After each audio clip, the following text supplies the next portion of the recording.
Morning students. Last लेक्चरला आपण chemical thermodynamics मध्ये concept of maximum work इथपर्यंत आपण स्टडी केला होता पार्ट. त्यानंतर नेक्स्ट बघा याच्यामध्ये internal energy. Internal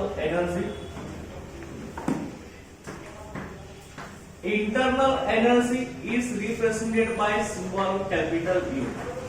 Okay, U ह्या सिम्बॉल आपण इंटरनल एनर्जी रिप्रेझेंट करत असतो. आता मग इंटरनल एनर्जी कशाला म्हणतात sir? Okay, energy associated with energy every substance associated with definite amount of energy. प्रत्येक सबस्टन्स कडे फिक्स अशी एनर्जी असते सर.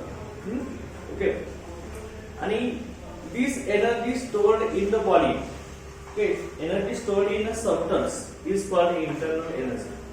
कुठलाही सबस्टन्स तुम्ही घेतला असेल त्या सबस्टन्स मध्ये फिक्स अशी एनर्जी असते. कुठल्याही सबस्टन्स, आपली ह्युमन बॉडी घेतली, आपल्याकडे एनर्जी आहे ना. जोपर्यंत एनर्जी आपल्याकडे आहे तोपर्यंत आपण वर्क करू शकतो. एनर्जी आपली कमी झाली तर आपण वर्क करायचं स्टॉप करू शकतो. Okay, every substance associated with definite amount of energy and this energy stored in the substance. की कुठल्याही सबस्टन्स मध्ये एनर्जी स्टोअर केली असते. ती स्टोअर केलेल्या एनर्जीला आपण काय म्हणत असतो? Internal energy. जोपर्यंत स्टोअर केलेली एनर्जी संपत नाही तोपर्यंत वर्क करत असते. एनर्जी स्टोअर केलेली संपत आली की वर्क करायचं स्टॉप होत असतं. कशाला? ओके, इंटरनल एनर्जी म्हणजे काय? Energy stored in substance. Okay, energy stored in substance. Okay, एखाद्या सबस्टन्स मध्ये स्टोअर केलेली एनर्जी त्यालाच आपण काय म्हणणार आहे? इंटरनल एनर्जी असं म्हणणार. ओके, आता मग ही जी इंटरनल एनर्जी आहे, इंटरनल एनर्जी ओके, ती कशामुळे असते? तर internal energy of A substance is due two is kinetic and potential energy. Internal energy of system is made up of kinetic energy and potential energy of A substance. हे सबस्टन्सच्या kinetic आणि potential energy मुळे त्या सबस्टन्सला internal energy असते. मग आता internal energy ही आपली काय असणार आहे? स्टेट फंक्शन असणार आहे. जोपर्यंत आपली सिस्टीम कडे एनर्जी असणार आहे तोपर्यंत सिस्टीम वर्क करणार आहे. एनर्जी कमी झाली की सिस्टीम वर्क करायची स्टॉप होणार असतात. त्यामुळं change in internal energy is equal to काय असणार आहे बघा? U2 मायनस E1 असणार आहे. तर काय U2 मायनस E1. U2 म्हणजे internal energy in final state आणि U1 म्हणजे काय असणार आहे? Internal energy in initial state. Okay, तर चला delta E change in internal energy U2 minus E1 असणार आहे. ओके, त्यानंतर नेक्स्ट बघा, एखाद्या कंडिशन मध्ये एनर्जी आपण ट्रान्सफर करत असतो. सिस्टीम टू सराउंडिंग किंवा surrounding to system energy transfer करत असताना आपण ती कुठल्या फॉर्म मध्ये करत असतो? एक तर वर्कच्या किंवा हीटच्या फॉर्म मध्ये आपण एनर्जी ट्रान्सफर करत असतो. ओके, एनर्जीचे दोन फॉर्म आहेत ना. कुठले आहेत आपले? हीट आणि वर्क आहे. चल का, म्हणजे आपण एनर्जी ट्रान्सफर करत असतो एक तर हीटच्या फॉर्म मध्ये किंवा वर्कच्या फॉर्म मध्ये. ओके, आता लक्षात घ्या याच्यामध्ये आता इंटरनल एनर्जी सिस्टीम मध्ये चेंज होणार आहे. चेंज इन इंटरनल एनर्जी आपण कशात दाखवतो रे? डेल्टा E मध्ये दाखवतो आपण चेंज इन इंटरनल एनर्जी. नंतर इंटरनल एनर्जी चेंज कधी होत असते? ह्याच्या दोन कंडिशन आहेत. कधी इंटरनल एनर्जी चेंज होत असते? Change in internal energy. Okay, internal energy आपली चेंज होणार आहे. Change in internal energy. Internal energy आपली कधी चेंज होणार आहे बघा? Change in internal energy. Okay, ही दोन कंडिशनला होत असते. कधी चेंज होत असते बघा त्याच्यामध्ये? Energy transferred to the system. चल का, एक तर एनर्जी सिस्टीमला ट्रान्सफर केली किंवा दुसरं काय केलं? एनर्जी सिस्टीमला ट्रान्सफर कशी करणार आपण? एनर्जी दोन फॉर्म मध्ये असते आपण सांगितले. कुठल्या फॉर्म मध्ये? एक वर्कच्या फॉर्म मध्ये आणि हीटच्या फॉर्म मध्ये. तर सिस्टीमला एनर्जी ट्रान्सफर करणार आहे कसं? एक तर सिस्टीम हीट करून किंवा सिस्टीम वरती वर्क करून. चल का, energy transfer to the system by heating the system और performing work on the system. Okay, system वरती वर्क करून किंवा सिस्टीमला हीट करून आपण सिस्टीमला एनर्जी ट्रान्सफर करत असतो. लक्षात येईल ना? Okay, Okay, by performing work. Okay, energy transferred to the system. Energy transferred to this system. Okay, सिस्टीमला आपण एनर्जी ट्रान्सफर करणार आहे. कधी ट्रान्सफर करत असतो, कशी ट्रान्सफर करत असतो सिस्टीमला energy transfer to the system by heating. By heating सिस्टीमला हीट करून. आणि दुसरं काय असणार आहे बाय हीटिंग. आणि दुसरं काय असणार आहे याच्यामध्ये by heating and by performing work. By performing work on system. Performing work on system. Okay, लक्षात आहे. सिस्टीम वरती वर्क करून किंवा सिस्टीमला हीट करून आपण एनर्जी सिस्टीमला ट्रान्सफर करत असतो. लक्षात का?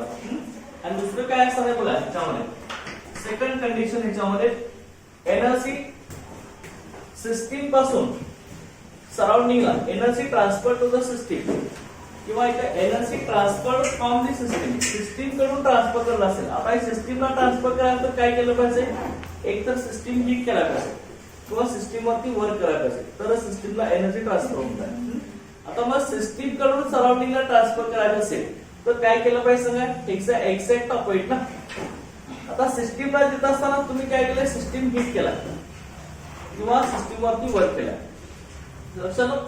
आता सिस्टीम कडून सराउंडिंगला द्यायचं तर काय केलं पाहिजे सांगा, सिस्टीम कडून सराउंडिंगला एनर्जी दिली पाहिजे. त्यावेळी सिस्टीम काय केली पाहिजे, कूल केली पाहिजे ना. सिस्टीम कूल केली तर हीट बाहेर पडणार आहे, बरोबर आहे ना. आणि वर्क बाय द सिस्टीम केलं पाहिजे, ऑन द सिस्टीम नाही, by performing work by the system. System कडून सराउंडिंग वरती वर्क केले की हीट बाहेर एनर्जी दिली पाहिजे ना, बाहेर पडणार. लक्षात घ्या, energy transferred from the system. Energy transferred from the system. System कडून एनर्जी ट्रान्सफर करायची असेल तर आपल्याला काय केलं पाहिजे, सिस्टीम कूल केली पाहिजे बाय कूलिंग. सिस्टीमला कूल केलं पाहिजे by cooling the system. System cool केली की एनर्जी बाहेर पडणार आहे, सो का. आणि दुसरं कंडिशन काय असणार आहे, by performing work by the system. By performing work by the system. Okay, by performing work by the system. System कडून आपल्याला वर्क झालं पाहिजे तरच एनर्जी सिस्टीम कडून ट्रान्सफर होणार आहे. लक्षात घ्या, त्या दोन कंडिशन आहे. आता इथे तुम्ही मला सांगायचं काय, डेल्टा यू ची व्हॅल्यू जर तुम्हाला फाइंड करायची असेल, डेल्टा यू ची व्हॅल्यू. आता ही डेल्टा यू ची व्हॅल्यू कशी आपण फाइंड आउट करणार बघा. डेल्टा यू ही तुम्हाला काढायची असेल तर ही आपण कशी काढणार लक्षात घ्या. इथं तुम्हाला कंडिशन मी दिलेलं आहे, सिस्टीमला एनर्जी द्यायची असेल तर सिस्टीम काय केली पाहिजे, हीट केली पाहिजे. हीट केल्यावर सिस्टीम एनर्जी अब्सॉर्ब करणार आहे किंवा सिस्टीम वरती वर्क केलं पाहिजे, वर्क करणार ऑन दी सिस्टीम केलं पाहिजे, तर का. आणि energy transferred from the system. System पासून एनर्जी ट्रान्सफर करायची असेल तर काय केलं पाहिजे, सिस्टीम आपल्याला कूल केली पाहिजे, तर सिस्टीम मधून एनर्जी बाहेर पडणार आहे. आणि work done by the system. System कडून वर्क केलं पाहिजे. आता लक्षात घ्या, मग delta you change in internal energy. Change in internal energy delta U की आपण कशी काढत असतो लक्षात घ्या. समजा तुम्हाला इथे दिला असेल 30 kilo joule, 30 kilo joule work. पहिली कंडिशन मी इथे लिहितो, 30 kilo joule work, 30 kilo joule work, 30 kilo joule of heat.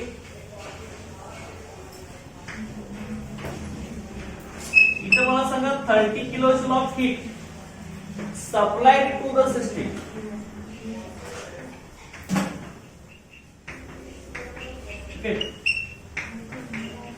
इथे काय केलंय आपण, 30 किलो जूल हीट सिस्टीमला आपण सप्लाय केलंय and it would be added to internal energy. लक्षात घ्या, इथं आपण काय केलेलं सर, 30 किलो जूल हीट सिस्टीमला सप्लाय केले, त्यामुळे इंटरनल एनर्जी इन्क्रीज होणार का डिक्रीज होणार. डेल्टा यू कसे येणार सांगा, डेल्टा यू डेल्टा यू कसे असणार आहे 30 किलो जूल हीट सिस्टीमला ट्रान्सफर केले रे डेल्टा यू मग पॉझिटिव्ह होणार का निगेटिव्ह होणार डेल्टा यू वाढणार की कमी होणार आता काय केले आपण हीट सिस्टीमला दिले 30 किलो जूल हीट आपण सिस्टीमला दिले ना अरे एनर्जी कुठल्या फॉर्म मध्ये आपली वर्क आणि एनर्जी कुठल्या फॉर्म मध्ये हीट आणि वर्कच्या फॉर्म मध्ये बरं का आता मग 30 किलो जूल हीट आपण सिस्टीमला दिली तर डेल्टा यू म्हणजे एनर्जी इंटरनल एनर्जी ही आपली किती असणार आहे वाढणार की कमी होणार हे पहिले सांगा वाढणार ना सिस्टीमला आपण हीट सप्लाय केलंय त्यामुळे इंटरनल एनर्जी वाढणार आहे डेल्टा यू ची व्हॅल्यू काय असणार आपली प्लस 30 किलो जूल चल का 30 किलो जूल हीट सिस्टीमला दिले ना त्यामुळे डेल्टा यू ची व्हॅल्यू काय असणार आहे प्लस 30 किलो जूल असणार लक्षात हे लक्षात ठेवायचं समजले की प्लस 30 किलो जूल लक्षात आले करेल अंडरस्टँड प्लस 30 किलो जूल असणार आहे त्यानंतर तुम्ही आता दुसरं म्हणलं 20 kilo joule of work done on the system असं तुम्ही कंडिशन लिहिली असेल लक्षात तर काय आहे 20 kilo joule work on the system okay लक्षात घ्या 20 किलो जूल वर्क तुम्ही सिस्टीम वरती केलेला असेल 20 kilo joule work on the system okay system वरती तुम्ही 20 किलो जूल वर्क केला असेल तर मला सांगा डेल्टा यू ची व्हॅल्यू इन्क्रीज होणार का डिक्रीज होणार सिस्टीम वरती वर्क केलंय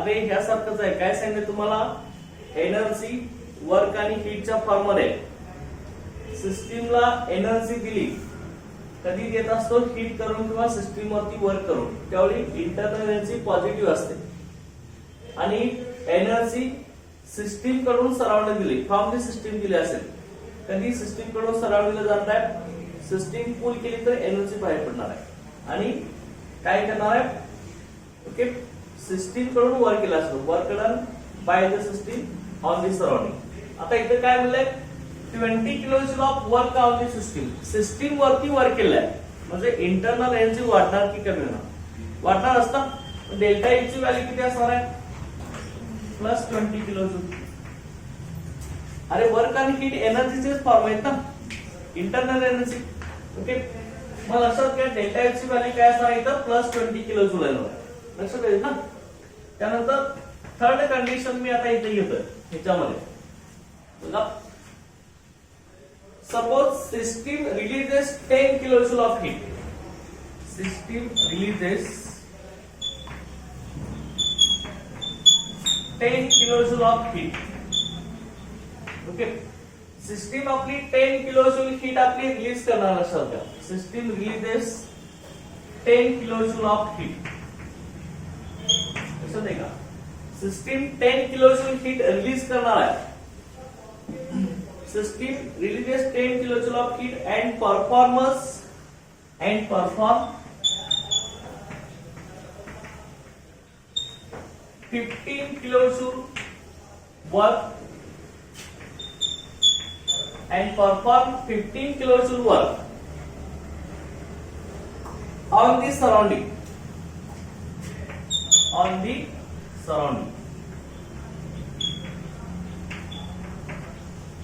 लक्षात घ्यायचं थर्ड कंडिशन आपण काय सांगितलंय बघा सिस्टीम किती हीट रिलीज करणार आहे 10 किलो जूल हीट रिलीज करणार आहे म्हणजे बाहेर टाकणार आहे आणि वर्क डन किती होणार आहे performance 15 kilo joule of work on the काय होणार आहे ऑन दी सराउंडिंग म्हणजे लक्षात घ्या सिस्टीम मधून हीट बाहेर पडणार आहे म्हणजे क्यू ची व्हॅल्यू काय दिली सांगा -10 किलो जूल बाहेर पडणार आहे म्हणजे मायनस ना घेणार असेल ऍब्सॉर्ब करत असेल तर प्लस क्यू ची व्हॅल्यू मायनस आली लक्षात घ्या आणि डब्ल्यू काय येणार आहे W performance 15 kilo joule of work on the surrounding वरती वर्क करणार आहे त्यामुळे डब्ल्यू चं व्हॅल्यू काय असणार आहे पॉझिटिव्ह का निगेटिव्ह असणार ना तर का सराउंडिंग वरती वर्क करणार आहे त्यामुळे वर्क डन निगेटिव्ह असणार आहे वर्क डन मग ती मायनस काय येणार आहे 15 किलो जूल आलं चल का मग इंटरनल एनर्जी आपली डेल्टा यू ची व्हॅल्यू कशी येणार आहे इंटरनल एनर्जी कशी असणार आहे -10 kilo joule plus -15 kilo joule किती आलं सांगा -10 kilojoule plus -15 kilojoule is right -25 kilojoule. Understand? लक्षात आहे का? -25 किलोजूल लक्षात घ्या. अशा पद्धतीने इंटरनल एनर्जी आपण काढत असतो. लक्षात येते ना? समजले काय? ओके, लक्षात घ्यायचं आहे. अशा पद्धतीने इंटरनल एनर्जी आपण फाइंड आउट करत असतो. लक्षात घ्या. आता तुम्हाला अशी एक कंडिशन दिली असेल, system releases 10 kilojoule of heat असं म्हटलं असेल and performance 15 kilojoule of work done by the system असं म्हटलं असेल, तर मग डेल्टाची व्हॅल्यू काय ना? इथं बघा, हे सेम असेल. सिस्टीम 10 किलोजूल हीट रिलीज करत असेल आणि system 15 kilojoule of work on the surrounding नाही, बाय दी सराउंडिंग असं होत असेल, तर डेल्टाची व्हॅल्यू काय असणार? काय होणार आहे? Q ची व्हॅल्यू -10 ऍज इट इज राहणार आहे. 15 kilojoule of work done by the surrounding असं म्हणलं असेल, तर ह्याची व्हॅल्यू काय येणार आहे? पॉझिटिव्ह येणार आहे. +15 किलोजूल प्लस 15 किलोजूल आणि -10 इथे किती येणार? डेल्टा आहे. डेल्टाची व्हॅल्यू किती येणार? +5 किलोजूल. इंटरनल एनर्जी किती येणार आहे? +5 किलोजूल. असेल का? आणि तुम्हाला असं दिलं असेल समजा, सिस्टीम ऍब्सॉर्ब्स 10 किलोजूल ऑफ हीट. सिस्टीमने 10 किलोजूल हीट ऍब्सॉर्ब केली असेल and 15 kilojoule of work. System absorb 10 kilojoule of heat and performance 15 kilojoule of work by the surrounding असं म्हटलं असेल, तर डेल्टाची व्हॅल्यू कसं येणार? इथं 10 किलोजूल ऑफ हीट ऍब्सॉर्ब केली तर Q ची व्हॅल्यू काय येणार आहे? +10 किलोजूल येणार आणि 15 किलोजूल वर्क हे जर बाय द सिस्टीम असेल, सॉरी ऑन दी सिस्टीम असेल, तर ही काय येणार सांगा? Work done on the system. On the system असेल तर कसं येणार सांगा? W ची व्हॅल्यू सिस्टीम वरती असेल तर W ची व्हॅल्यू काय येणार? की आधीच आपलं हे मायनस आहे. समजा आपण सांगण्यासाठी इथे केलं होतं की W ची व्हॅल्यू काय येणार? प्लस येणार ना. प्लस किती येणार आहे? 15 किलोजूल. म्हणजे टोटल किती आलं? 25 किलोजूल. सर का +25 किलोजूल डेल्टा ची व्हॅल्यू लक्षात येते ना? ओके, अशा पद्धतीने हे फाइंड आउट करायचं. लक्षात घ्या की आपली इंटरनल एनर्जी डेल्टा यू आहे. कसं का? इंटरनल एनर्जी कशाला म्हणायचं? Okay, energy stored in substance. Substance मध्ये स्टोअर केलेल्या एनर्जीला काय म्हणायचं? Internal energy. ते आपण कसं दाखवतो? U या सिम्बॉलनं. चेंज इन इंटरनल एनर्जी कसं दाखवतो? U2 - U1. U2 म्हणजे okay internal energy final state आणि U1 internal energy initial state. Okay, आता मग ही इंटरनल एनर्जी आपली स्टेट फंक्शन आहे की पाथ फंक्शन आहे? कशावर डिपेंड असते? स्टेट वरती डिपेंड असते ना. इनिशियल आणि फायनल स्टेट वरती डिपेंड असते. एखादं वर्क आपण करायला त्याच्या अगोदर किती एनर्जी होती आणि वर्क करून किती एनर्जी आपली शिल्लक राहिली, ह्या दोघांच्यातला डिफरन्स म्हणजे डेल्टा यू असणार. चल का? ती इनिशियल आणि फायनल स्टेट वर डिपेंड आहे. ओके, इनिशियल स्टेट पासून फायनल स्टेटला जात असताना इंटरनल एनर्जी कशी चेंज होते ती सांगत नाही. ओके, पहिल्या स्टेजला आणि फायनल स्टेटला आपण सांगत असतो. लक्षात घ्या. त्यामुळं इंटरनल एनर्जी आपली काय असणार आहे? इंटरनल एनर्जी आपली स्टेट फंक्शन आहे. लक्षात घ्या. Internal energy the state function. ही स्टेट फंक्शन आहे. Okay, depends on system state. सिस्टीमच्या स्टेट वरती डिपेंड आहे आणि स्टेट फंक्शन आहे.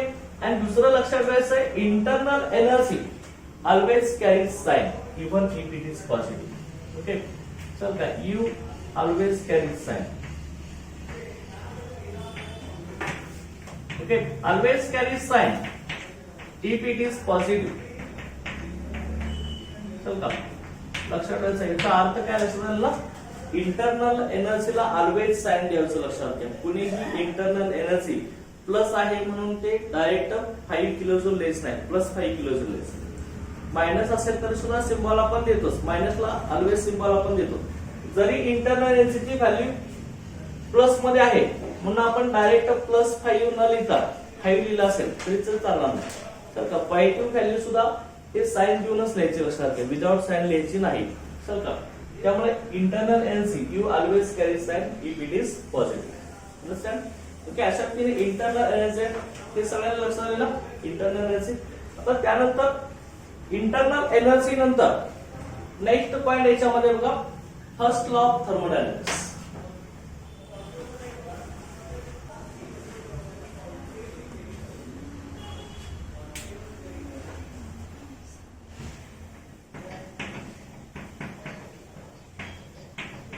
First law of thermodynamics.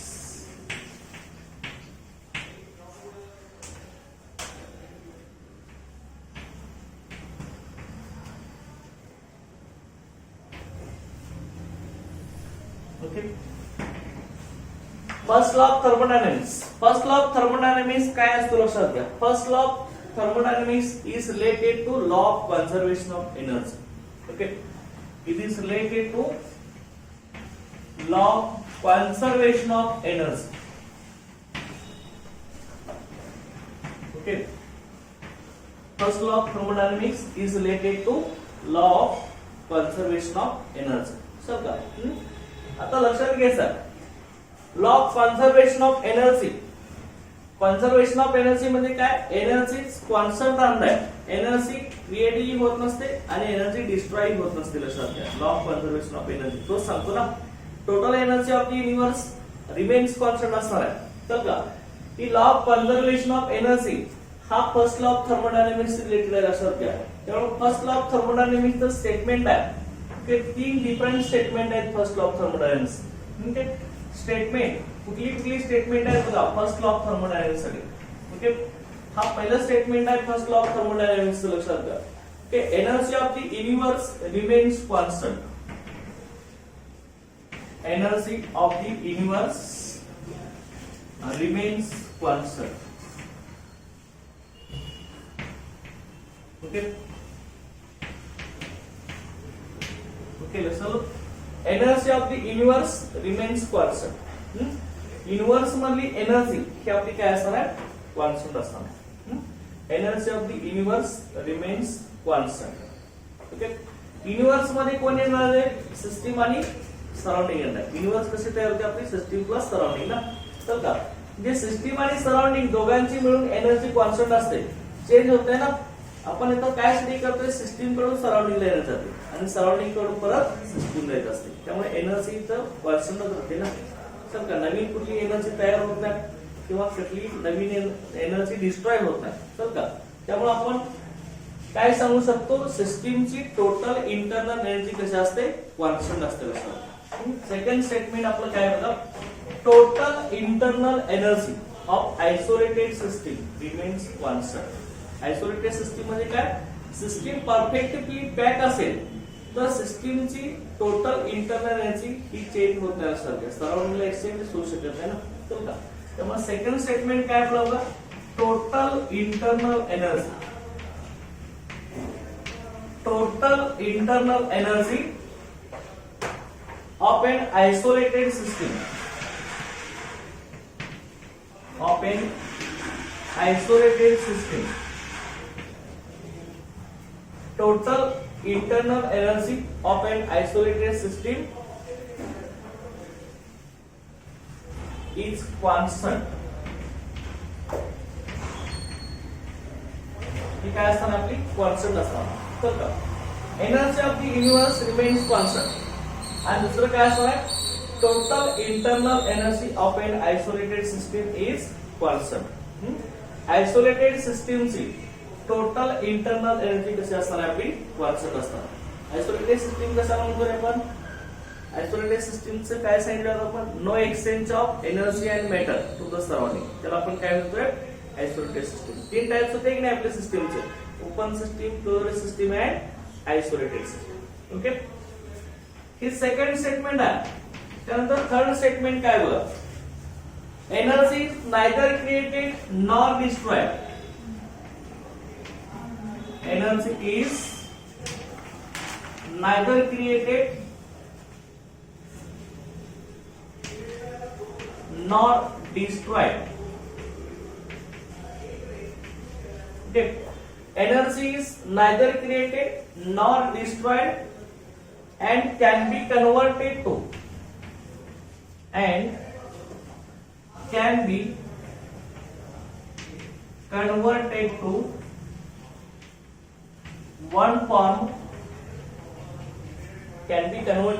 one form to another. चल का हे 3 स्टेटमेंट आहेत थर्मोडायनामिक्स. एनर्जी आपण क्रिएट करू शकत नाही आणि डिस्ट्रॉय करू शकत नाही, परंतु एका एनर्जीच्या एका फॉर्मचं कन्वर्शन दुसऱ्या फॉर्म मध्ये आपण करू शकतो सर. आता ही इलेक्ट्रिक लाईट आपली आहे. आता वायर मधून येणारी लाईट आपली कुठली असणार आहे? इलेक्ट्रिसिटी असणार आहे, इलेक्ट्रिक करंट असणार, इलेक्ट्रिक एनर्जी. त्याचं कन्वर्शन लाईट लागल्यावरती लाईट एनर्जी मध्ये होत असतं. चल का एका फॉर्मचं कन्वर्शन दुसऱ्या फॉर्म मध्ये होत असतं सर. की energy neither created nor destroyed and can be converted to one form to another. एका फॉर्मचं कन्वर्शन दुसऱ्या फॉर्म मध्ये होऊ शकतं. All above statements are equivalent. सगळ्या स्टेटमेंटचे मीनिंग एकच आहे ना, का वेगळं मीनिंग काय लक्षात घ्या. All above statement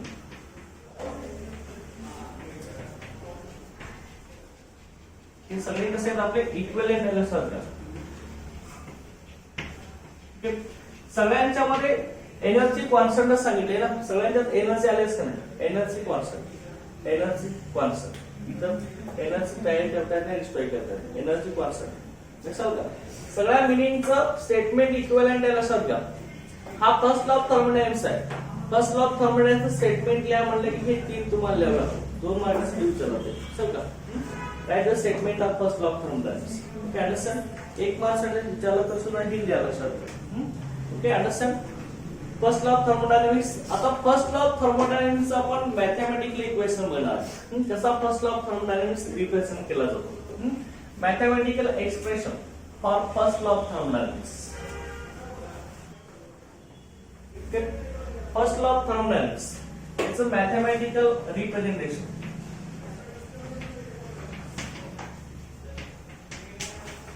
or mathematical formulation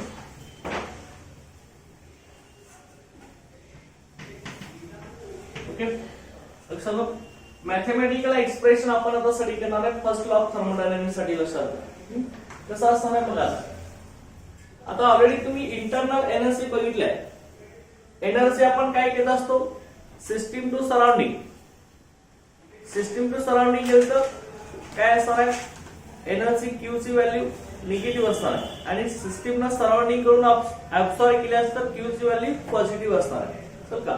work done by the system केला असेल तर निगेटिव्ह असणार. Work done on the system झाला असेल तर वर्क डन पॉझिटिव्ह असणार. चल का. ओके. आता फर्स्ट लॉ ऑफ थर्मोडायनामिक्सचं मॅथमॅटिकल एक्सप्रेशन काय आहे लक्षात घ्या. Suppose Q is the heat supplied to the system and work done on the system. Okay. सिस्टीमला Q एवढी एनर्जी सप्लाय केली असेल आणि सिस्टीम वरती W एवढं वर्क डन केलं असेल तर चेंज इन इंटरनल एनर्जी आपली काय येणार आहे? Delta U equal to Q plus W असणार. चल का. Delta U equal to Q plus W. मग फर्स्ट लॉ ऑफ थर्मोडायनामिक्स आपलं काय सांगत असतो लक्षात घ्या. Delta U equal to Q plus W. Capital Q plus W असेल किंवा काही बुक मध्ये काय असतं? Delta U equal to small q plus W. तर का हे असं पण असतं लक्षात. ओके. हा फर्स्ट लॉ ऑफ थर्मोडायनामिक्स आहे. डेल्टा U मध्ये काय? Change in internal energy. आता हिचं साइन कसं आहे? इकडे पॉझिटिव्ह आहे ना, म्हणजे increase in internal energy is equal to Q plus W. Q म्हणजे Q ची व्हॅल्यू कशी आहे? पॉझिटिव्ह आहे. Q पॉझिटिव्ह म्हणजे काय? Heat absorb by the system plus work done on the system. तर का work done on the system. तर ही मॅथमॅटिकल एक्सप्रेशन आहे फर्स्ट लॉ ऑफ थर्मोडायनामिक्स. लक्षात घ्या. आपण मग स्टेटमेंट कसं लिहू शकतो याच्यामध्ये? Increasing internal energy. Increasing internal energy. Okay.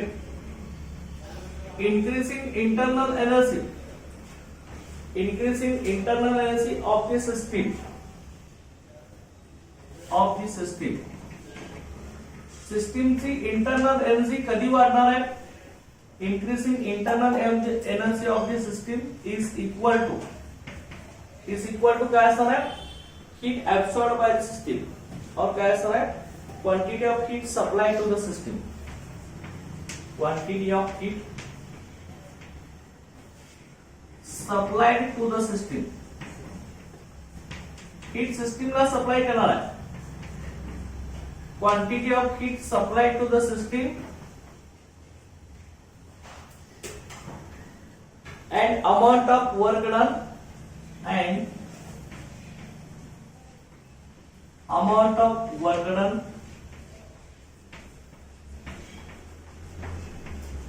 and amount of work done on the system. Okay, and amount of work done on the system. So का सिस्टीम वरती वर्क करणार आहे. So का त्या स्टेटमेंटचे मीनिंग मध्ये हा लागला sir. Increasing interference is equal to quantity of heat supplied to the system. Heat supplied केली quantity असणार. Work done on the system. Delta is equal to Q plus W. म्हणजे काय असणार आपला फर्स्ट लॉ ऑफ थर्मोडायनामिक्सचं mathematical expression असतं. आता मग जर सिस्टीम मध्ये स्मॉल चेंज होत असेल, स्मॉल इंटरनल एनर्जी इन्क्रीज होत असेल, स्मॉल चेंज इन कंडिशन असेल, okay, small change or small change is small change in condition. Okay, small change होत असेल सिस्टीम मध्ये लक्षात घ्या. तर लक्षात घ्या small increase in internal energy आपण कसं लिहितो du. समजा small increase in internal energy, small heat supply केली dq प्लस काय येणार आहे dw. लक्षात घ्या. So अशात small change in condition of first law of thermodynamics du is equal to dq plus dw असणार. Okay, understand. आता त्यानंतर त्यामध्ये तुम्ही इथं मला सांगायचं आहे आता डेल्टा यू कसे आपली स्टेट फंक्शन आहे की पाथ फंक्शन आहे? State function Q path function आहे, डब्ल्यू पाथ फंक्शन आहे. लक्षात ठेवा पाथ फंक्शन आहे. ओके, आता ही फर्स्ट लॉ ऑफ थर्मोडायनामिक्स आहे. हा फर्स्ट लॉ ऑफ थर्मोडायनामिक्स आपण व्हेरियस प्रोसेस साठी आपण अप्लाय करणार आहे. कुठल्या प्रोसेस आपण बघितल्या होत्या? प्रोसेस कुठल्या होत्या आपल्या? कुठल्या होत्या? बरोबर आहे. काय? आयसोथर्मल प्रोसेस, त्यानंतर आयसोबारिक प्रोसेस, आयसोकोरिक प्रोसेस, त्यानंतर ॲडिबॅटिक प्रोसेस. त्या सगळ्या प्रोसेस साठी आपण first law of thermodynamics apply करणार आहे. ओके, पुढचा आपल्या इथं पॉइंट आहे first law of thermodynamics for various process.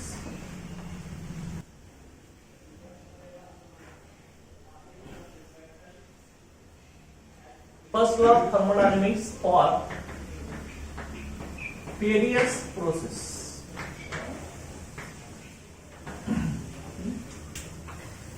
First law of thermodynamics for various process. आता पहिली प्रोसेस आपण घेणार आहे आयसोथर्मल प्रोसेस. आयसोथर्मल प्रोसेस पहिली कुठली असणार आपली? Isothermal process. मग आयसोथर्मल प्रोसेसला कॉन्सेप्ट काय असणार आहे? काय कॉन्सेप्ट असतं आयसोथर्मल प्रोसेस मध्ये? टेम्परेचर कॉन्स्टंट असतो ना, टेम्परेचर कॉन्स्टंट. आयसोथर्मल प्रोसेसला टेम्परेचर कॉन्स्टंट असतो. लक्षात घ्या, टी कॉन्स्टंट असतो, टेम्परेचर कॉन्स्टंट असतो. पण टेम्परेचर कॉन्स्टंट असेल तर इंटरनल एनर्जी काय असते आयसोथर्मल प्रोसेसला? काय असते सांगितले तुम्हाला आयसोथर्मल प्रोसेस मध्ये? टेम्परेचर कॉन्स्टंट तर इंटरनल एनर्जी पण कॉन्स्टंट असते. लक्षात घ्या, temperature constant, change in internal energy delta is also constant. लक्षात का? ही कॉन्स्टंट मध्ये change in internal energy U2 minus U1 राहील.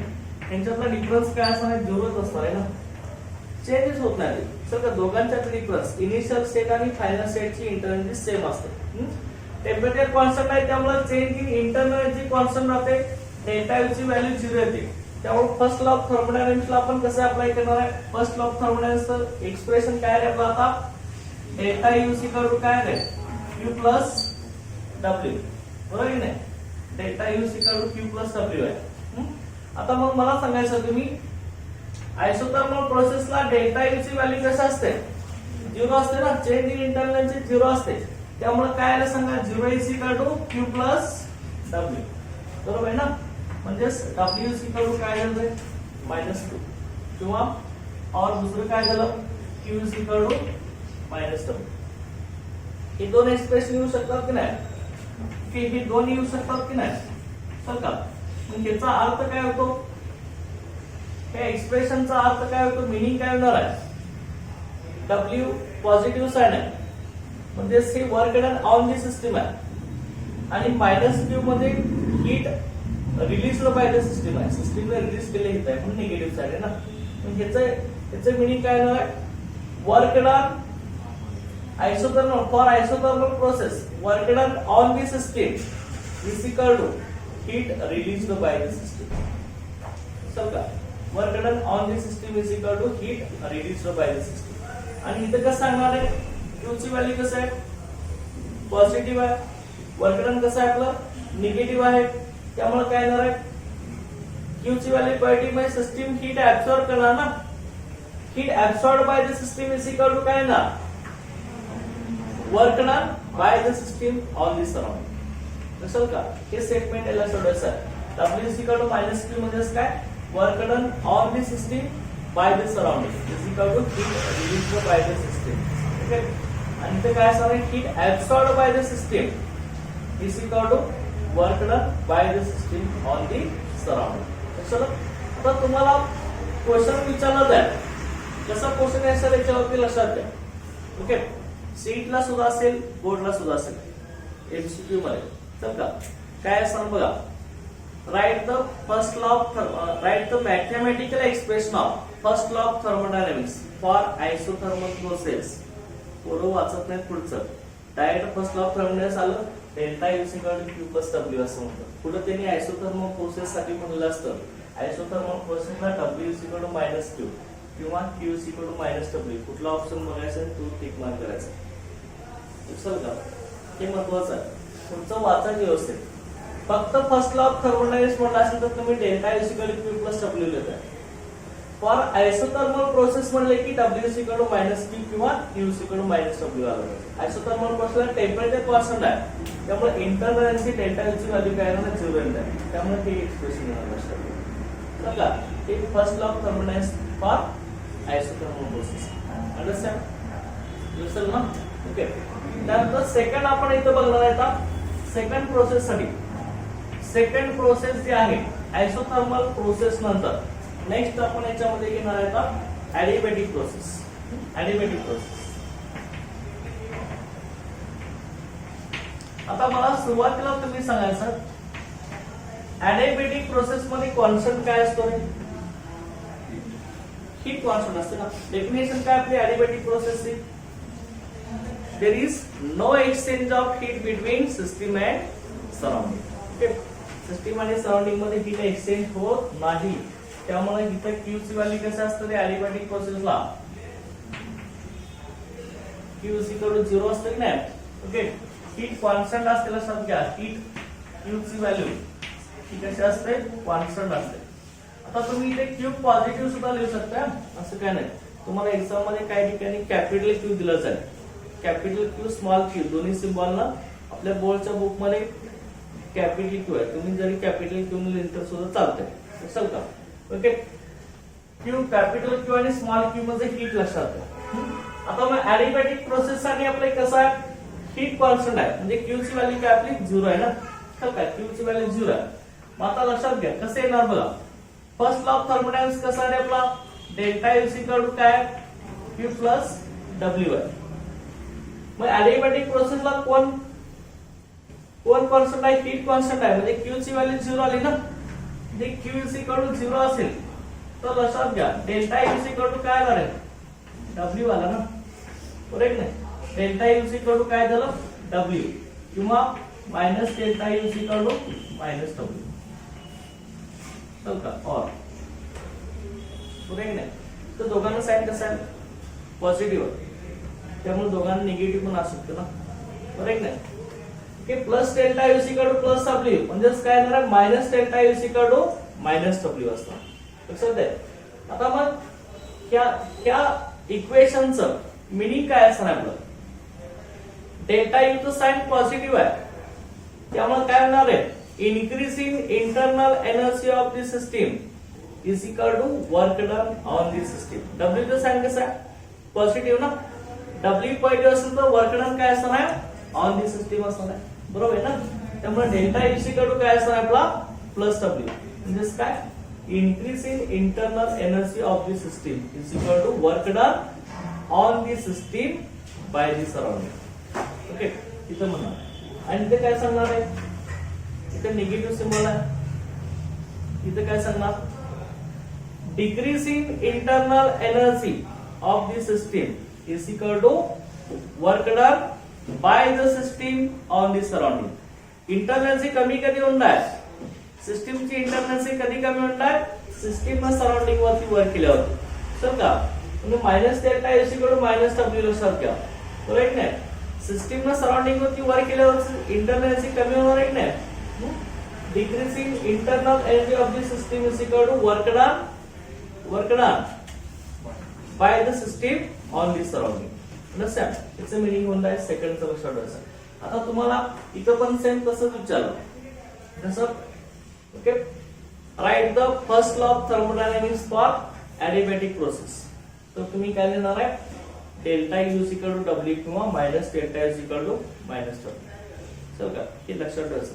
Understand, okay okay. या दोन प्रोसेस साठी फर्स्ट लॉ ऑफ थर्मोडायनामिक्स असाल का. त्यानंतर नेक्स्ट आता एडिबॅटिक प्रोसेस नंतर पुढे आपण आता घेणार आहे आयसोपोरिक प्रोसेस. पुढची आपली आयसोपोरिक प्रोसेस.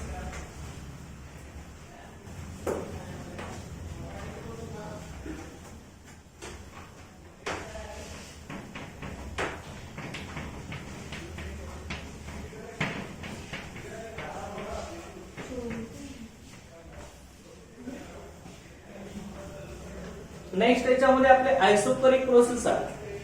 आता आयसोपोरिक प्रोसेसला काय कॉन्स्टंट असतो, कॉलम कॉन्स्टंट असतो ना, कॉलम कॉन्स्टंट इथं. आता कॉलम कॉन्स्टंट असेल तर change in column delta V ची व्हॅल्यू काय असणार आहे, इथं यू असणार ना. डेल्टा व्ही मायनस म्हणजेच काय असणार आहे P2 मायनस P1. इनिशियल आणि फायनल स्टेटचं कॉलम सेम असणार आहे, त्यामुळे change in column delta V ची व्हॅल्यू काय असणार आहे, इथं 0 असणार, बरोबर ना. आता फर्स्ट लॉ ऑफ थर्मोडायनामिक्सला काय फॉर्म्युला आहे, फर्स्ट लॉ ऑफ थर्मोडायनामिक्सचा काय फॉर्म्युला आहे, delta U is equal to काय Q plus W. Okay, Q plus W. Okay, मग इथं मला सांगा डेल्टा V ची व्हॅल्यू दिली आहे, म्हणजे वर्क डन दिलंय. वर्क डन काय असतं आपलं, work done against constant external pressure काय असतं minus P X into delta V, बरोबर. हे minus P X into delta V. चल का ही वर्क डनची व्हॅल्यू इथे घालायची, तर ते इथं पुढे करायचं. त्यामुळे delta U is equal to काय आलं Q minus P X into delta V. चल का हे असं एक्सप्रेशन झालं आपल्याला first law of thermodynamics. Okay, W ची व्हॅल्यू पुट केली आपण. आता मला लक्षात घ्या आयसोपोरिक प्रोसेसला फॉर्म्युलाच कॉन्स्टंट आहे. Change in volume delta V ची व्हॅल्यू 0 आहे. Change in volume delta V ची 0 आहे आयसोपोरिक प्रोसेस साठी. तर delta U is equal to काय आलं आहे, त्या डेल्टा व्ही 0 म्हणजे ती quantity minus P X into delta V 0 झाली ना. त्यामुळे delta U is equal to only काय आलं क्यू आलं, राईट नाही, ओनली काय आलं क्यू आलं. लक्षात घ्या. आता लक्षात घ्या क्यू म्हणजे आपली हीट आहे, तर काय हीट. ओके, याचं मीनिंग काय delta is equal to Q म्हणजे काय सांगा increasing internal energy of the system is equal to heat absorbed by the system at constant volume. Volume constant आहे. इथं सबस्क्रिप्ट खाली मी स्मॉल बी दिलाय, त्याच्या बरोबर पुढे कोणी असं लिहायचं नाही, असं लक्षात घ्या. ओके, हा बी कुठं लिहायचा खाली लिहायचा असं, चल का. ओके, याचं लक्षात ठेवायचं delta U is equal to Q P. तुमच्या बुक मध्ये असं कॅपिटल क्यू आणि इथं बी असं केलं, बरोबर आहे ना. ओके, ही दोन्ही एकच लक्षात क्यू बी. आता मग हे कसं असेल बघा, त्यामध्ये लक्षात delta is equal to Q म्हणजे increasing internal energy of the system is equal to heat absorbed by the system. सिस्टमची इंटरनल एनर्जी कधी वाढणार आहे, सिस्टमने हीट ऍब्सॉर्ब केल्यावरती, कधी फॉलोअप कॉन्स्टंट असतं. आता मला तुम्ही सांगायचं डेल्टा यू काय स्टेट फंक्शन आहे की पाथ फंक्शन आहे, स्टेट फंक्शन आहे. फक्त क्यू काय पाथ फंक्शन आहे. परंतु क्यूव्ही हे स्टेट फंक्शन आहे. लक्षात ठेवायचं. क्यू ओनली क्यू आणि डब्ल्यू ही पाथ फंक्शन आहे, परंतु क्यूव्ही हा स्टेट फंक्शन आहे. हा कशावर डिपेंड आहे? सिस्टीमच्या स्टेट वरती डिपेंड आहे. ही absorb by system at constant volume आहे. तर का ओके, ही लक्षात ठेवायचं. क्यू हा पाथ फंक्शन आहे, परंतु क्यूव्ही हा आपला स्टेट फंक्शन आहे. लक्षात ठेवायचं. ओके, इथे यू काय आहे? स्टेट फंक्शन आहे. ओके, लक्षात ठेवायचं. क्यूव्ही अँड यू हे कसे आहेत? आपले स्टेट फंक्शन आहे. लक्षात ठेवायचं. लक्षात ठेवायचं. या आयसोपरिक प्रोसेस साठी फर्स्ट लॉ ऑफ थर्मोडायनामिक्स आहे. कसं? Okay, first law of thermodynamics for isobaric process साठी एक्सप्रेशन काय आलं आपले? Delta U is equal to Q V. समजा ते लक्षात ठेवायचं. आता त्यानंतर first law of thermodynamics for isobaric process. Okay, isobaric process त्याच्यामध्ये first law of thermodynamics for isobaric process. Isobaric process साठी कसं असतं? आयसोबारिक प्रोसेसला त्यामध्ये आयसोबारिक प्रोसेसला कॉन्स्टंट कोण असतो? प्रेशर कॉन्स्टंट असतो. समजा प्रेशर कॉन्स्टंट आहे. ओके, पी कॉन्स्टंट आहे. ओके, तर मग फर्स्ट लॉ ऑफ थर्मोडायनामिक्सचे एक्सप्रेशन ला काय असणार आहे? फर्स्ट लॉ ऑफ थर्मोडायनामिक्स सांगा. फर्स्ट लॉ ऑफ थर्मोडायनामिक्स काय आपला? Delta is equal to Q plus W. बरोबर ना? आता वर्क डन कसं करतो? Against constant pressure. चल का आता लक्षात घ्या. कॉन्स्टंट प्रेशर आहे म्हणजे काय असतं? का पी कॉन्स्टंट आहे ना. इथं पी कॉन्स्टंट आहे म्हणजे काय? एक्सटर्नल प्रेशर आणि प्रेशर ऑफ द गॅस हे दोघांची व्हॅल्यू इक्वल असते.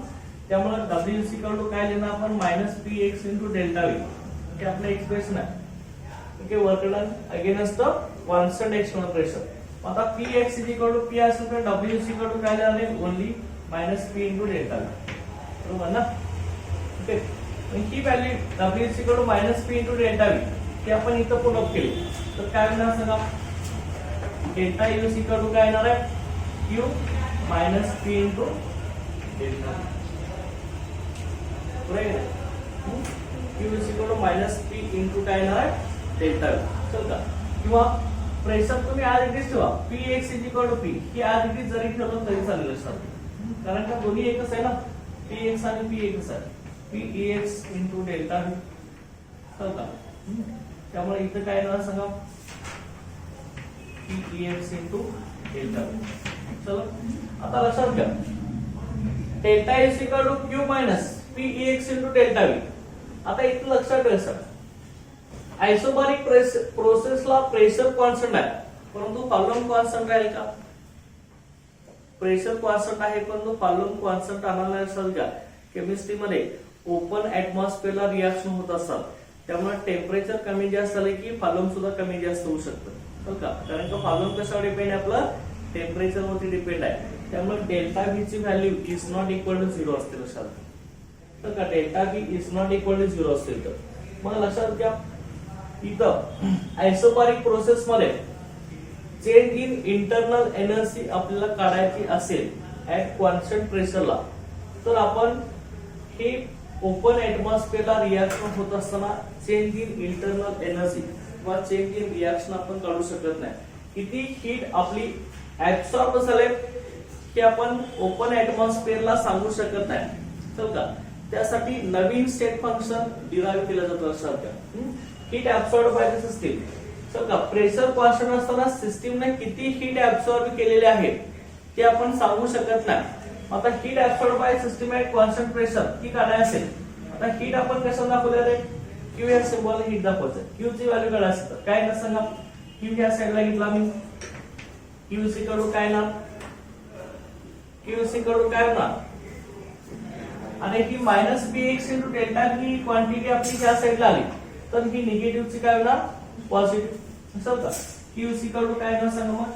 डेल्टा यू प्लस काय होणार आहे plus PEX into delta V. बरोबर आहे. इथं मग heat absorbed at constant pressure हे असं असेल तर QP इज इक्वल टू काय जाणार आहे delta E plus PEX into delta V. Heat absorbed by the system at constant pressure is equal to काय असणार delta U plus PEX into delta V. आता लक्षात ठेवा सर ह्याच्यामध्ये डेल्टा U स्टेट फंक्शन आहे, प्रेशर स्टेट फंक्शन आहे, volume आणि volume सुद्धा स्टेट फंक्शनच आहे ना आपलं, स्टेट वरती डिपेंड आहे. Initial volume final volume V2 V1 करता येईल आपण. मग QP सुद्धा फक्त Q काय म्हणलाय पाथ फंक्शन, परंतु QP हे स्टेट फंक्शन लक्षात. QP हे कसं आहे आपलं स्टेट फंक्शन आहे लक्षात घ्या. QP स्टेट फंक्शन आहे. Heat absorbed at constant pressure. आता आयसोबारिक प्रोसेस मध्ये लक्षात ठेवा सर, आयसोबारिक प्रोसेस मध्ये ओके प्रेशर कॉन्स्टंट आहे, त्यामुळे फर्स्ट लॉ ऑफ थर्मोडायनामिक्स आपण कसं लिहिलं delta U equal to Q plus W. Pressure constant आहे PX ची व्हॅल्यू P एवढी असते, W equal to minus PX into delta V. चल का ओके हे आपलं दोन वेळा झालं. चल का W equal to minus PX into delta V. आता आपण ही व्हॅल्यू W ची आपण इथं प्रोडक्ट केली delta S equal to Q minus PX into delta V. ओके आता लक्षात घ्या केमिस्ट्री मध्ये ओपन ऍटमॉस्फिअरला ज्या रिएक्शन असतात ते अतिशय रिअरली असतात, त्याच्यामध्ये वॉल्यूम कमी जास्त होऊ शकतं टेम्परेचर डिपेंडंट असल्यामुळे. त्यामुळे heat absorbed at constant pressure is equal to काय येणार आहे delta U plus PX into delta V. मग लक्षात घ्या प्रेशर कॉन्स्टंट असताना सिस्टीमने किती हीट ऍब्सॉर्ब केले आहे ते काढण्यासाठी नवीन स्टेट फंक्शन इथे डिराइव्ह केले आहे. चल का नवीन स्टेट फंक्शन डिराइव्ह केलं आहे, त्याचं नाव आहे एन्थॅल्पी. त्यालाच आपण कॅपिटल H ने रिप्रेझेंट करतात. चल का ओके ओके लक्षात का enthalpy change okay change occurring at constant pressure. Okay okay change occurring at constant pressure तो काढण्यासाठी नवीन स्टेट फंक्शन आपण डिराइव्ह केलं आहे, दॅट इज एन्थॅल्पी. ती एन्थॅल्पी कशी असते बघा, एन्थॅल्पीची व्हॅल्यू काढली की आपण okay heat absorbed by the system at constant pressure आपण काढू शकतो. इथं आपलं first law of thermodynamics for various process for isobaric process म्हणले की हे असं लिहायचं आहे लक्षात घ्या. QP is equal to delta U plus PX into delta V. हे लक्षात ठेवायचं. ओके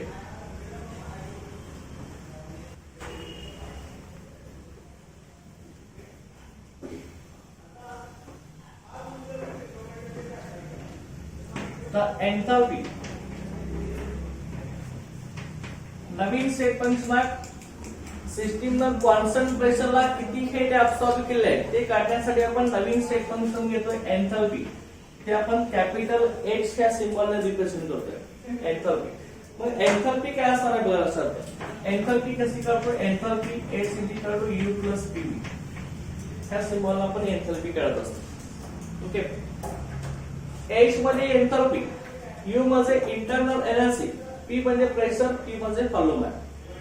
चल का मग ह्या इक्वेशन वरूनच एन्थॅल्पीची डेफिनेशन आहे. कशी एन्थॅल्पी आपण सिस्टीमची सांगू शकतो बघा, enthalpy of a system is sum of कुणाची सम आहे internal energy plus product of pressure and volume. बरोबर आहे ते internal energy is equal to sorry enthalpy of system is equal to sum of internal energy and product of pressure and volume यांच्या समला आपण internal energy असं म्हणतो. Okay आता मग इंटरनल एनर्जी ह्याच्यामध्ये U प्लस PV आहे. U आपला इथं इंटरनल एनर्जी काय आहे, इंटरनल एनर्जी स्टेट फंक्शन आहे, प्रेशर स्टेट फंक्शन आहे, वॉल्यूम सुद्धा स्टेट फंक्शन आहे, त्यामुळे एन्थॅल्पी सुद्धा स्टेट फंक्शन असणार. एन्थॅल्पी सुद्धा काय असणार आहे स्टेट फंक्शन. मग चेंज इन एन्थॅल्पी कसं दाखवणार आपण डेल्टा H. जसं चेंज इन इंटरनल एनर्जी आपण काय लिहिलं होतं डेल्टा U, तसं चेंज इन एन्थॅल्पी काय असणार आपली डेल्टा H असणार आहे. बरोबर आहे ना. Okay delta H is equal to काय असणार आहे आपली H2 मायनस H1 असणार. बरोबर आहे. H2 म्हणजे काय एन्थॅल्पी ऑफ फायनल स्टेट आणि H1 म्हणजे एन्थॅल्पी ऑफ इनिशियल स्टेट. जसं P2 minus P1 initial volume final volume त्या पद्धतीने. आता मग तुम्हाला इथे ऑलरेडी आता माहिती आहे H ची व्हॅल्यू काय आपली U प्लस PV बरोबर आहे ना. मग H1 इज इक्वल टू काय आलं रे H ची व्हॅल्यू काय U प्लस PV आहे ना. Delta H is equal to H2 minus H1 आहे म्हणजे H1 इज इक्वल टू काय ना U1 प्लस P1 बरोबर आहे ना. आणि H2 इज इक्वल टू काय आलं रे H2 इज इक्वल टू काय आलं U2 प्लस P2 बरोबर आहे ना. U2 plus P2. आता मग त्या दोघांच्या व्हॅल्यू H1 आणि H2 ची व्हॅल्यू आपण इथे पुट अप करूया. तर का डेल्टा H च्या व्हॅल्यू मध्ये आपण व्हॅल्यू पुट अप करूया सर का की H1 ची व्हॅल्यूला म्हणून delta H is equal to तर का इथे इक्वेशन ह्याला 1 आपण म्हटलं त्याच्यात काय व्हॅल्यू पुट अप करा काय येणार बघा याच्यामध्ये H2 ची व्हॅल्यू किती आहे U2 plus P2 understand minus H1 ची व्हॅल्यू किती आहे U1 plus P1 okay.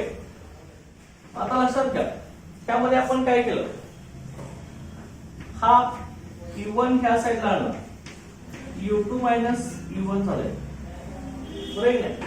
U2 minus U1 त्याला मी ब्रॅकेट केलं प्लस काय झालं P2 मायनस काय झालं की ब्रॅकेट काढला की प्लस साइन काय होतं मायनस होतं.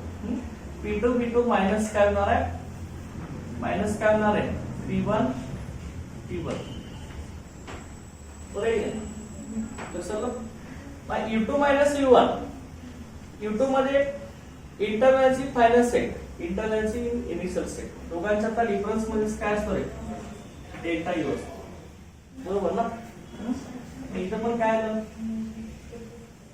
डेल्टा P P2 काय आलं delta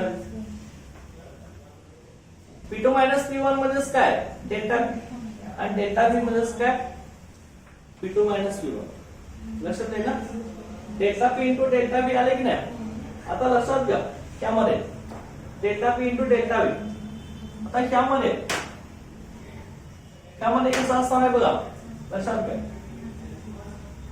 delta P into delta B pressure आपलं डेल्टा P ची व्हॅल्यू काय आपली P2 मायनस P1 आहे. डेल्टा P मध्येच काय P2 मायनस P1 आहे. आता P2 मायनस P1 ही चेंज इन प्रेशरची व्हॅल्यू आयसोबारिक प्रोसेस साठी आपलं काय प्रेशर कॉन्स्टंट आहे. तर फॉर आयसोबारिक प्रोसेस लक्षात घ्या फॉर आयसोबारिक प्रोसेस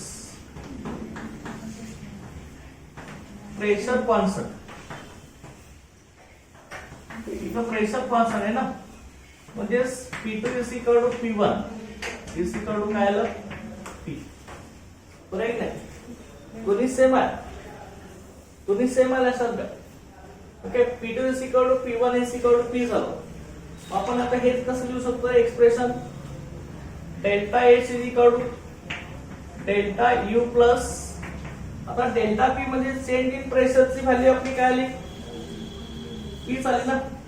तर प्रेशर आपलं काय झालं कॉन्स्टंट आलं की नाही ओके बरोबर आहे की नाही. ओके डेल्टा P ची व्हॅल्यू काय आली आपली कॉन्स्टंट प्रेशर असेल तर डेल्टा P आपण घेणार नाही. डेल्टा P नाही घेता काय घेणार आहे आपण काय घेणार आहे इथं काय घेणार आहे P घेणार ना.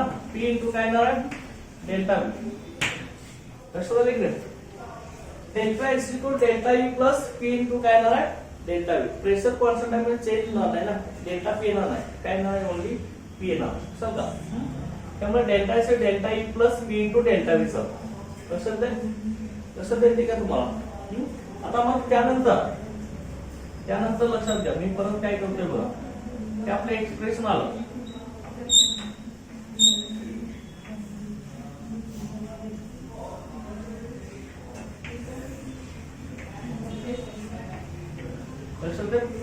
की delta H equal to delta U plus P into delta B आलं.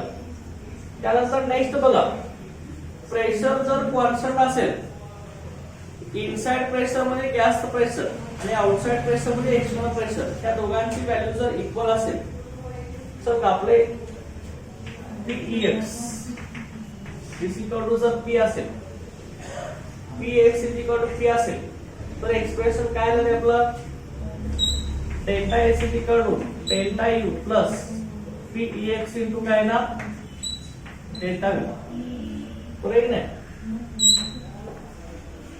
External pressure of the gas आणि प्रेशर ऑफ द गॅस दोघांचे व्हॅल्यू इक्वल असेल तर P च्या ठिकाणी मी Px टाकला, delta S is equal to delta U plus Px into delta V, हे दुसरे इक्वेशन आलं. आता तुम्ही बघायचं ही इक्वेशन आणि आयसोबॅरिक प्रोसेसचं आलेलं इक्वेशन, त्यासाठी मी हे रब केलेलं का. त्या दोघांच्या मध्ये काय सिमिलर आहे, डेल्टा एस ची व्हॅल्यू पण delta U plus Px into delta V आहे की नाही, आणि क्यूपी म्हणजेच काय delta U plus Px into delta V आहे. क्यूपी म्हणजेच काय heat absorbed by the system at constant pressure, हे काढण्यासाठी आपण नवीन स्टेट फंक्शन डिराइव्ह केलं होतं, कुठलं ते एन्थॅल्पी.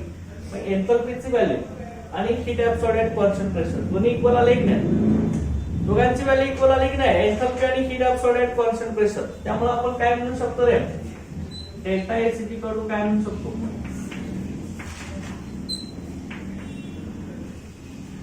बरोबर आहे की नाही, delta S is equal to काय आलं, क्यूपी आलं की नाही. ओके, किंवा क्यूपी इज इक्वल टू तुम्ही काय लिहू शकता, क्यूपी इज इक्वल टू हे काय ना का, QP is equal to delta U plus Pex into delta V, हे लक्षात ठेवायचं. चल का, हे तीन फॉर्म्युला लक्षात ठेवायचं. चल का, हे आपण आता अगोदरचा होता असेल का, की तुम्हाला प्रॉब्लेम सोडण्यासाठी सगळे लागणार लक्षात, की काही माहित नसेल तर काही प्रॉब्लेम सुटणार नाही. चल का, कसले तुम्हाला heat absorbed by the system at constant pressure, आपण नवीन सेट फंक्शन काढतोय एन्थॅल्पी, त्याची व्हॅल्यू आणि heat absorbed at constant pressure दोन्ही इक्वल आले की नाही. तर काही लक्षात ठेवायचं, मी अशा की ना heat absorbed at constant pressure ही फाइंड आउट केली जाते. आता ह्याच्यामध्ये तुम्ही मला सांगायचं एन्थॅल्पी सुद्धा स्टेट फंक्शन आहे, डेल्टा यू सुद्धा स्टेट फंक्शन आहे, डेल्टा व्ही स्टेट फंक्शन लक्षात. ओके, ही समज एकदम आहे, त्यात काय डाऊट आहे का, अंडरस्टँड असं नाही का मुलांच्या मध्ये. ओके, तर त्यानंतर नेक्स्ट आता याच्यामध्ये बघा relation between delta H and delta U for chemical reaction.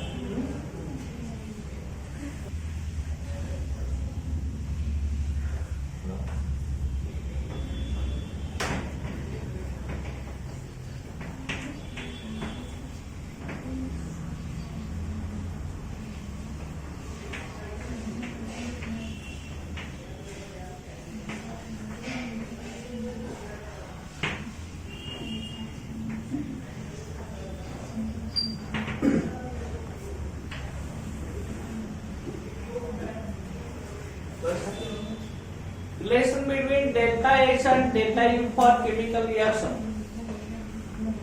आता तुम्हाला ऑलरेडी आता डेल्टा एच आणि डेल्टा यू मधलं रिलेशन मिळालेलं आहे. काय रिलेशन आहे डेल्टा एच आणि डेल्टा यू मधलं, delta H is equal to delta U plus P into delta V, हे आपलं आलं होतं की नाही. Delta H is equal to delta U plus P into delta V, ही रिलेशन आपलं आलेलं आहे ऑलरेडी.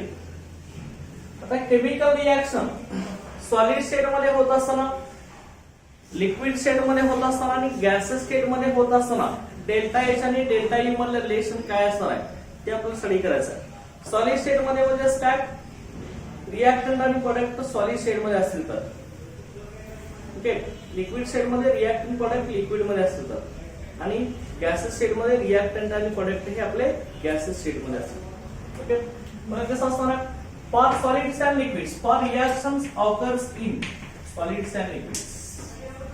आता सॉलिड आणि लिक्विड साठी for solids and liquids change in volume कसं असतं रे, for solids and liquids change in volume काय असतं, for solids सॉलिड आणि लिक्विडचं एक्सपान्शन कॉम्प्रेशन होतंय का, काय म्हणतोय मी, सॉलिड आणि लिक्विडचं एक्सपान्शन कॉम्प्रेशन होतंय का. अरे सॉलिड मधल्या सबस्टन्स आणि लिक्विड मधल्या सबस्टन्सचं एक्सपान्शन कॉम्प्रेशन होतंय का, होतंय. होत नाही ना, सॉलिड आणि लिक्विड आहे. अरे त्याचं व्हॉल्यूम एक्सपान्शन वाढतंय कमी होतंय का? सॉलिडला किती प्रेशर अप्लाय केलं तर त्याचं व्हॉल्यूम कमी होत नाही, प्रेशर कमी होतं व्हॉल्यूम वाढतंय का सॉलिडचं? हा सॉलिडच आहे. तिथं किती प्रेशर टाकलं, प्रेशर कमी व्हॉल्यूम कमी जास्त होतंय का? होत नाही ना. सॉलिड आणि लिक्विडचं कॉम्प्रेशन एक्सपान्शन होत नाही, त्यामुळे for solids and liquid state in volume delta V ही काय असणार? 0 असणार. Change in volume delta V value 0 असेल तर relation between delta H and delta U for solid and liquid state ही काय आलं? Delta H is equal to delta U. असं का? डेल्टा व्ही ची व्हॅल्यू 0 म्हणजे product P into delta V 0 चालणार आहे. कसं का? त्यामुळे फॉर सॉलिड्स अँड लिक्विड्स काय आलं? Delta H is equal to delta U. कसं आहे? ओके, हे लक्षात ठेवायचं. आणि त्यानंतर फॉर गॅसेस साठी relation for delta H and delta U for reactions in gases state. Gases state मध्ये रिएक्शन. आता गॅसेस स्टेट मध्ये कसं असणार लक्षात घ्या. गॅसेस स्टेट मध्ये गॅसेसचं एक्सपान्शन कॉम्प्रेशन होते की नाही? गॅस एक्सपांड कॉम्प्रेशन, एक्सपान्शन आणि कॉम्प्रेशन गॅसेसचं होते की नाही? होते ना. गॅस एक्सपांड आणि कॉन्ट्रॅक्ट होऊ शकतोय, त्यामुळे change in volume delta V neglect करून चालेल का? नाही. लक्षात घ्या, डेल्टा व्ही तिथं 0 घेऊन चालणार नाही. समजा त्यामुळे for gases delta H is equal to delta U plus P into delta V हे आपलं रिलेशन आहे. गॅसेसचं एक्सपान्शन आणि कॉम्प्रेशन होऊ शकतं लक्षात घ्या, त्यामुळे आपण काय करू शकतो? इथं delta H is equal to delta U plus P into delta V म्हणजेच काय रे? P2 minus P1. बरोबर आहे ना? P2 मायनस P1 म्हणजे हे आपण सॉल्व केलं. कसं आलं? डेल्टा यू प्लस ब्रॅकेटनं मल्टिप्लाय कर P_V2 मायनस काय आलं रे? P_V1 आले की नाही? P_V2 मायनस P_V1 कसं? Delta H is equal to P_V2 minus P_V1. P2 म्हणजेच काय? व्हॉल्यूम ऑफ फायनल स्टेट मधलं व्हॉल्यूम म्हणजे कुणाचं व्हॉल्यूम? प्रॉडक्टचं व्हॉल्यूम. P1 मध्ये इनिशियल स्टेटचं व्हॉल्यूम म्हणजे कुणाचं व्हॉल्यूम? रिएक्टंटचं व्हॉल्यूम. चल का? P1 रिएक्टंटचं व्हॉल्यूम, P2 प्रॉडक्टचं व्हॉल्यूम. ओके, आता लक्षात ठेवायचं याच्यामध्ये. लक्षात घ्या, तुम्हाला आयडियल गॅस इक्वेशन तर माहिती आहे. आयडियल गॅस इक्वेशन काय आहे? आयडियल गॅस इक्वेशन काय आहे सांगा? काय आहे ideal gas equation? PV is equal to nRT आहे की नाही? PV is equal to nRT. मग ह्याच आयडियल गॅस इक्वेशन म्हणून काय करायचं तुला? P_P2 ची व्हॅल्यू आणि P_P1 ची व्हॅल्यू काढायची. चल का? आता आयडियल गॅस आहे आपलं, इथं प्रेशर कॉन्स्टंट आहे, टेम्परेचर कॉन्स्टंट आहे. चल का? टेम्परेचर कॉन्स्टंट आहे. R काय आपला? गॅस कॉन्स्टंट आहे. याची व्हॅल्यू किती असते आपली? 8.314 जूल पर केल्विन पर मोल. नंबर ऑफ मोल्स कॉन्स्टंट राहत नाही, गॅसचे एक्सपान्शन कॉम्प्रेशन होत असतात. समजा number of moles change, volume change झाले की नंबर ऑफ मोल्स चेंज होणार. समजा त्यामुळे मी काय लिहिणार? आयडियल गॅस इक्वेशन आपलं काय आहे? PV is equal to nRT आहे, म्हणून मी काय लिहिणार? P_V1 is equal to N1RT. काय लिहिलं मी? P_V1 is equal to N1RT and P_V2 is equal to काय ना सांगा? P_V2 is equal to काय ना? N2RT. P_V2 is equal to N2RT sir. Understand? Okay, मग आता ह्या दोघांच्या व्हॅल्यू P_V1 ची व्हॅल्यू आणि P_V2 ची व्हॅल्यू आपण त्या इक्वेशन मध्ये पुट अप करायचं व्हॅल्यू. हो का? इथं P_V2 ची व्हॅल्यू काय आली आपली? N2RT आणि P_V1 ची व्हॅल्यू काय आले? N1RT. या दोन्ही व्हॅल्यू आपण त्या इक्वेशन मध्ये पुट अप करायचं. त्यामुळे काय येणार इक्वेशन आपलं?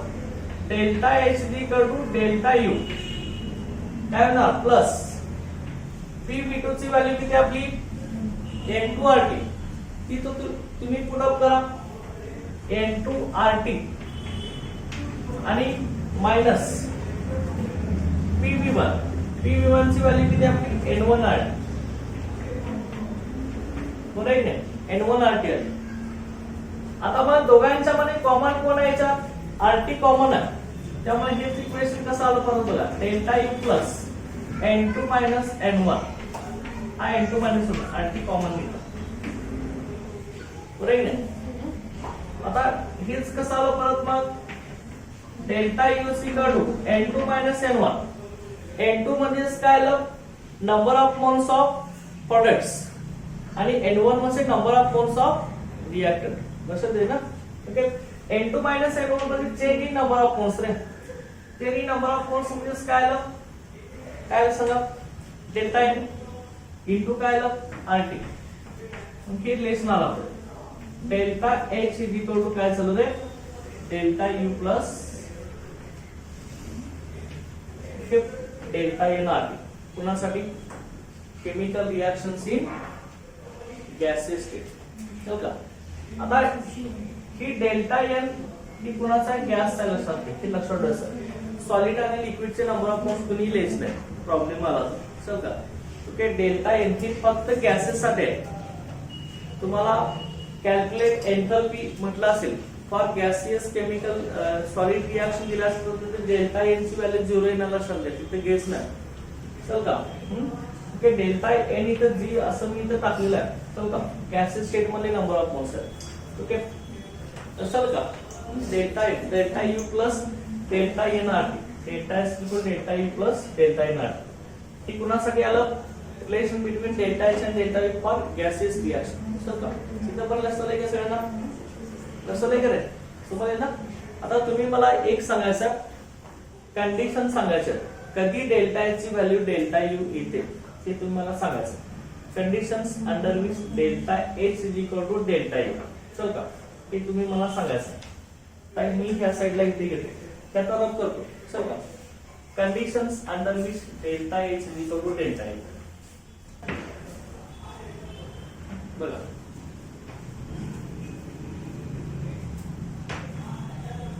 conditions under which delta h is equal to delta u delta h आणि डेल्टा h ची व्हॅल्यू डेल्टा u एवढी कधी असते ते आपल्याला सांगायचं पहिली कंडिशन आहे for reactions occurs in for gaseous reactions occurs in isoporic process so for isoporic process for gases reactions occurs in isoporic process gases साठी आयसोपरिक प्रोसेस असेल तर मला सांगा आपले रिलेशन काय आहे delta S equal to delta U plus काय आहे सांगा पी इंटू डेल्टा बी आहे की नाही आहे की नाही delta S equal to delta U plus P into delta B for gases and isobaric process gases साठी आयसोपरिक प्रोसेस मध्ये आयसोपरिक प्रोसेसला काय कॉन्स्टंट असतं रे पॉलिनॉम कसं असतं कॉन्स्टंट असतं आयसोपरिक प्रोसेसला त्यामुळे product P into delta B काय झाला 0 झाला त्यामुळे delta S equal to delta U आला की नाही for gases and isobaric process लक्षात का delta S delta U second condition आणखी कुठली येऊ शकेल सगळा for reactions occurs in solids and liquid state आताच पहिले ना डेल्टा ची व्हॅल्यू डेल्टा एवढी कधी इथे सांगायचं पहिले सांगितले ना आपण रिलेशन बिटवीन डेल्टा एच आणि डेल्टा बी पहिले सांगितले का फॉर सॉलिड्स अँड लिक्विड ऐक नाही हे for solids and liquids solid आणि लिक्विडचं कॉम्प्रेशन एक्सपान्शन होऊ शकत नाही त्यामुळे चेंज इन व्हॉल्यूम डेल्टा बी ची व्हॅल्यू ते आपली काय असते 0 असते त्यामुळे इथे कसं येणार डेल्टा एच इक्वल टू काय येणार डायरेक्ट डेल्टा यू या इक्वेशन मध्ये ना p इनटू डेल्टा बी 0 होणार ना डेल्टा बी 0 म्हणजे delta H equal to delta U तर आणखी एक कंडिशन आहे कुठलाही सांगू शकता का इथं तुम्हाला सांगितलंय delta H equal delta U plus delta N R gases state मध्ये नंबर ऑफ मोल्स चल का म्हणजे गॅसेस स्टेट मध्ये रिएक्टंटचे नंबर ऑफ मोल्स आणि प्रोडक्टचे नंबर ऑफ मोल्स चेंज होत नसतील, डेल्टा एन ची व्हॅल्यू ही 0 येत असेल तर डेल्टा एच डेल्टा बी येणार असतं. चल का ही तिसरी कंडिशन लक्षात घ्या. थर्ड की for gases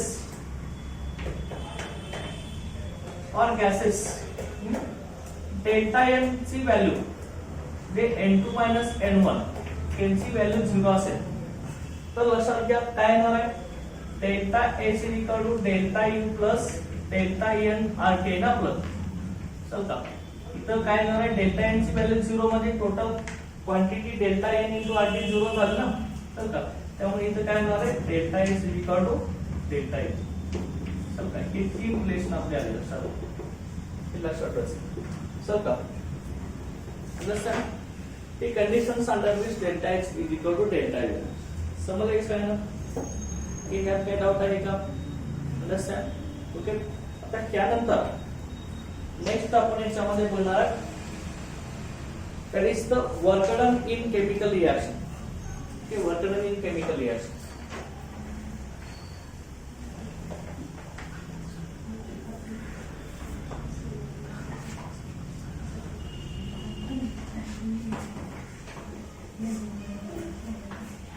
Work done in chemical reaction.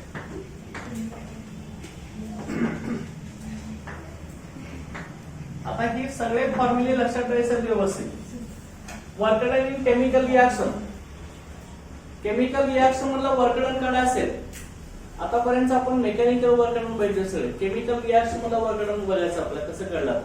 Okay work done by the system, work done by the system against the constant external pressure. हे कसं करतोय आपण, minus px into delta v. बरोबर नाही, work done by the system against the constant external pressure. हे आपला formula काय, minus px into delta v आहे की नाही. ओके आता मग इथं तुम्ही मला सांगायचं, जर एक्सटर्नल प्रेशर आणि pressure of the gas equal असेल तर हेच इक्वेशन कसं आलं, px इक्वल टू p असेल तर w इक्वल टू काय आलं, minus p into delta v. बरोबर आहे. डेल्टा v म्हणजे काय आलं, चेंज इन वॉल्यूम. ठीक असं लिहिलं आपण p2 मायनस p1. बरोबर आहे. आता इथं त्या p ने मल्टिप्लाय करा ना, मायनस p इंटू प्लस काय येणार आहे, pv1. बरोबर आहे की नाही, बरोबर आहे की नाही, ते minus pv2 plus pv1. Same आता आयडियल गॅस इक्वेशन यूज करायचा. pv2 आणि pv1 ची व्हॅल्यू आपण ऑलरेडी काढलेली आहे. आयडियल गॅस इक्वेशन काय आपलं, आयडियल गॅस इक्वेशन सांगा, pv इज इक्वल टू काय रे, nRT. बरोबर ना, म्हणजे pv2 इज इक्वल टू काय होतं आपलं, n2RT ना काढलेलं आपण, आणि pv1 इज इक्वल टू काय, n1RT. समजा त्या दोन्ही व्हॅल्यू आपण इथं पुट अप करायचं. समजा त्या दोन्ही व्हॅल्यू आपण पुट अप करायचं. काय येणार सांगा मग, w is equal to minus p, समजा मायनस p p2 म्हणजे काय आहे, मायनस n2RT प्लस pv1 म्हणजे काय, n1RT. बरोबर आहे ना. ओके लक्षात.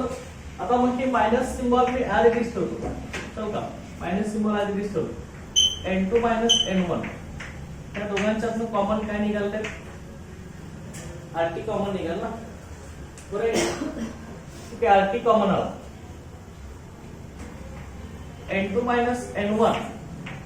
आता n2 मायनस n1 म्हणजे काय, n2 मध्ये कोण आहे, n2 मध्ये कोण आहे, number of moles of products, n1 मध्ये number of moles of gases reactor.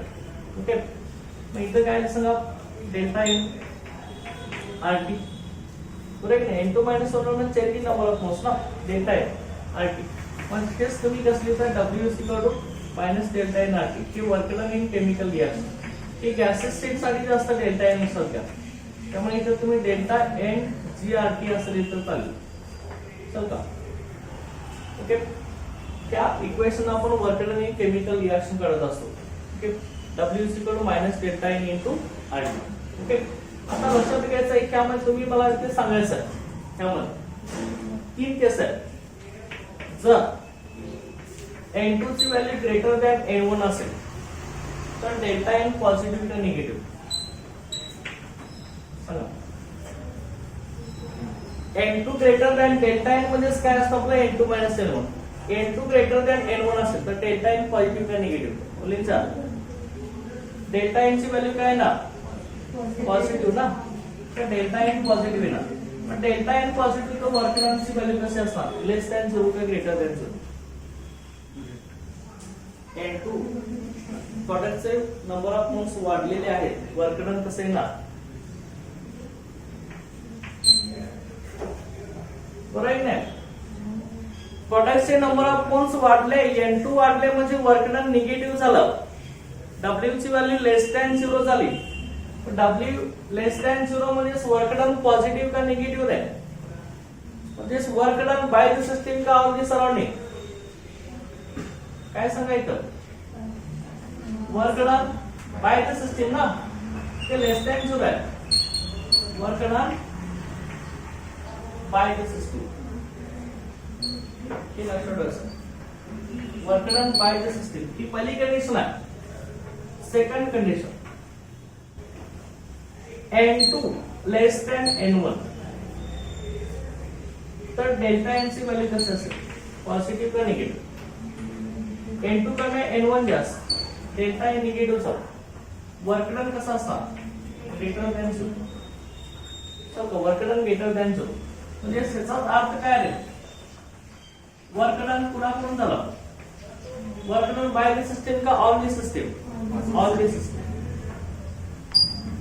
हे तुम्ही लक्षात ठेवायचं आहे. Work done on the system आणि n2 is equal to n1 असेल number of moles of gases production gases directly equal असेल तर डेल्टा n ची व्हॅल्यू कसं आहे 0. डेल्टा n 0 तो वर्क डन कसं वर्क डन कसं W is equal minus delta n आली. वर्क डन 0 असणार डेल्टा n ची व्हॅल्यू 0 म्हणजे टोटल क्वांटिटी 0 W ची व्हॅल्यू काय आली 0 आली. तर वर्क डन 0 असेल तर W ची value 0 no work is done by the system. So का नो वर्क इज डन इथं नो वर्क इज डन. तर काही तर सिस्टीम कडून कुठलाही वर्क होणार नाही लक्षात लक्षात त्या 3 कंडिशन लक्षात ठेवायचं. Work done in chemical reaction लक्षात आलं ठीक आहे. काय डाऊट आहे का ओके. आता रिमेनिंग पार्ट आपण आता नेक्स्ट लेक्चर करू. Okay thank you.